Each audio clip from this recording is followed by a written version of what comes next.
Across the nation, people are remembering Dr. Martin Luther King Jr., one of the most prominent leaders in the civil rights movement. There were events all day today, both nationally and locally, to remember Dr. King. First News weekend anchor Megan Lee sat down with a local nonprofit that educates students on the history of the civil rights movement. It's our top story tonight at 10.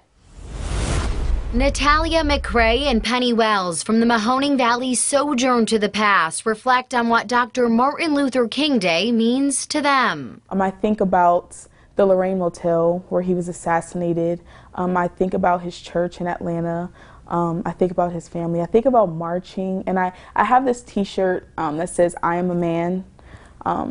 I think about civil rights. According to McRae, her trips down south to various civil rights sites have opened her eyes to who Dr. King truly was. She's been on not one, but two Sojourn trips with Wells. And you get to see how things have trickled down into today, and how things are still similar in ways and how they're much, much more different, and how we've overcome so much. When asked what the world would be like without MLK, McRae says, "That's hard to imagine. I do not think it would be as equal or as just at all.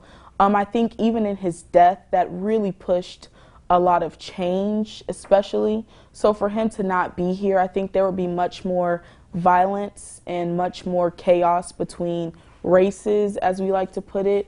MLK is mostly remembered for his nonviolent approach to bring about equality and civil rights for African Americans. McRae wishes that the people of the Valley would embody his peaceful persona. I think when we stop hating each other and spewing hatred and violence and anger, I think that'll definitely we'll start to change things around so much more, you know. McRae says stopping the violence isn't the only thing. Stop just, giving our kids a picture of Martin Luther King to color and saying civil rights, and, stop associating things just with Black History Month.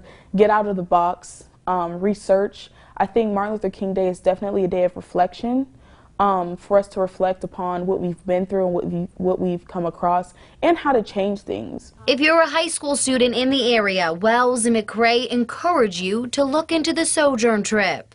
Reporting for WKBN 27 First News, I'm Megan Lee.